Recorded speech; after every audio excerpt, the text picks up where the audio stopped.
but his father's still alive after all. What I want to try and do in the next 9 3/4 minutes is to tell you about the greatest soldier this country has ever had, the Duke of Wellington. A tremendous chap. He had his flaws, which I'll come to at the end, but as a soldier, he was unbeatable. Never lost a battle.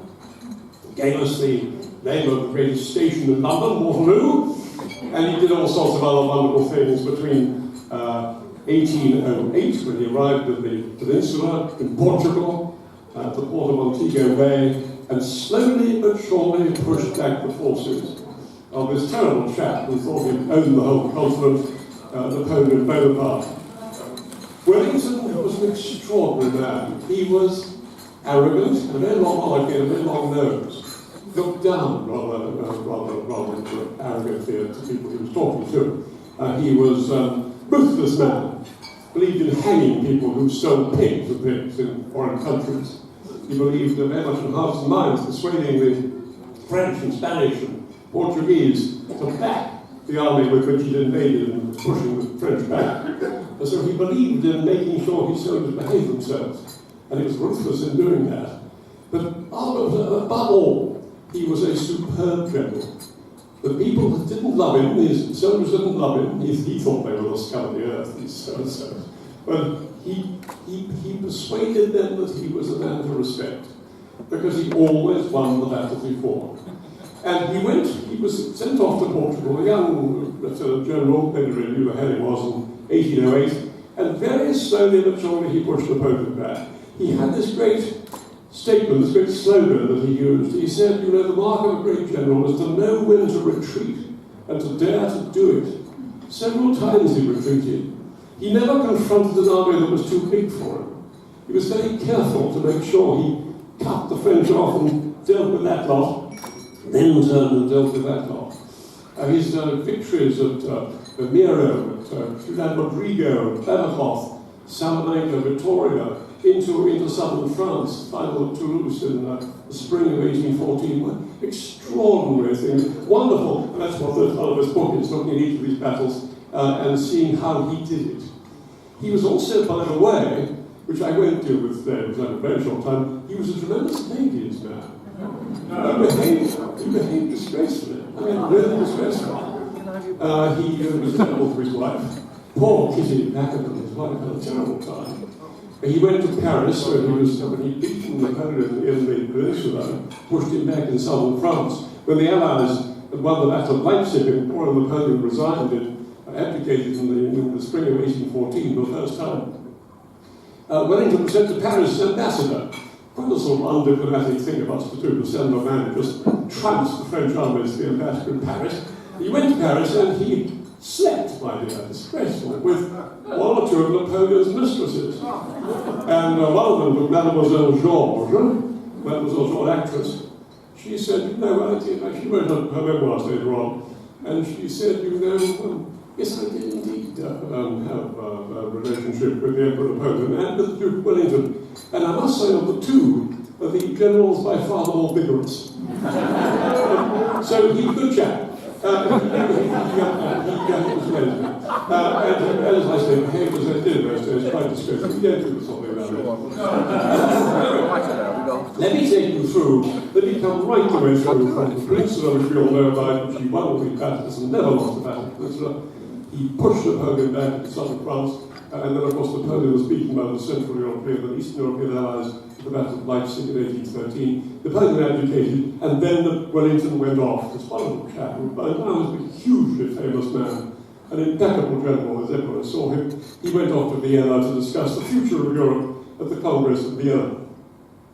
My dear, a year after Napoleon abdicated in 1814, the bloody man escaped from Elba, where he was exiled to in 1814.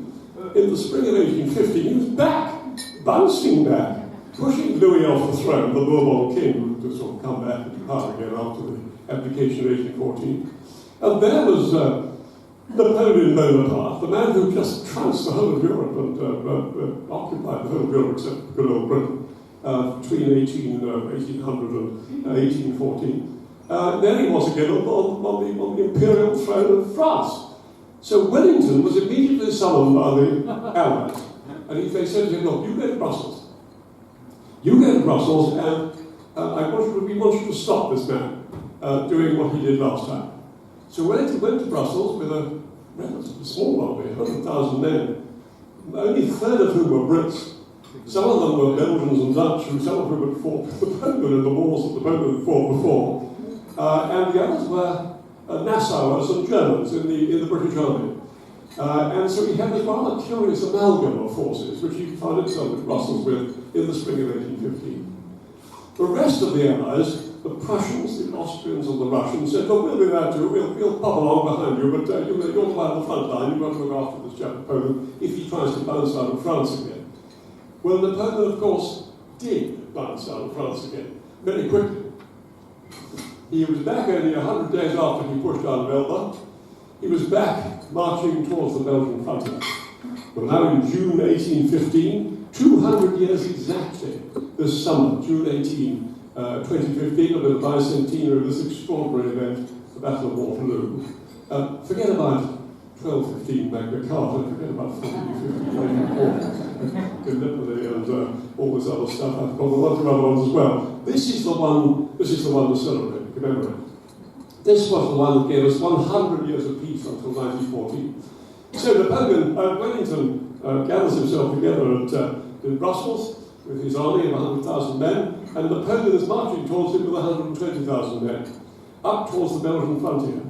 Wellington celebrates his presence in Brussels, not being too keen to look very nervous. He said, let's play it cool, we'll have a ball. So he gets some Duchess of Richmond, and they all decide to have a great ball in Brussels. Everyone looks very relaxed, all the wonderful chaps in their wonderful uniforms all going to the ball in Brussels. And my dear, someone says to him at the ball, Napoleon is coming straight at you. And he has actually beaten the forces, Blucher's front line, the Prussian General Blucher, had actually moved very sharply, mercifully for Wellington, up on the east flank of the Wellington's army in Brussels. He moved up through Belgium into the area of a place called Ligny, and he planted himself there on Wellington's left, as a line of Wellington's. He attacked Blucher, they said, he attacked Blucher, and he's looking rather dangerous. So Wellington said, I see, damn it, the man has humbugged me. I better sort this out. So he said to Picton, the best man he had, this wonderful Welshman, actually redoubtable fellow called Thomas Picton, who fought brilliantly in all the great battles in the peninsula. He said to Picton, Thomas, I want you down at the capture of Bra tomorrow morning at 8 o'clock. Picton said, oh, right, sir. Put down my glass of wine and I'll get the chaps together. And so Picton took his lads down the road to capture Bra, which was 20 miles south of Brussels, and Picton was there to hold the French back while Wellington got his guys together and brought them down as well. Well, Napoleon was quicker than all of them. Napoleon, on the morning of the 16th of June, 2 days before the Battle of Waterloo, threw himself at Blucher and defeated him at the Battle of Ligny. Blucher pushed back. Blucher said, I'm going to have to retreat, but I won't retreat right out. I won't go back to Prussia. I'll just retreat so that I'm within reach of Wellington. This bastard Napoleon is going to be defeated. We cannot let him escape. I know I've been defeated, but I'm going to do my best to help Wellington. Wellington discovered that Blucher had been beaten, and he said to his guys at Quatre Bras, guys, we're going to have to pull back like Blucher has.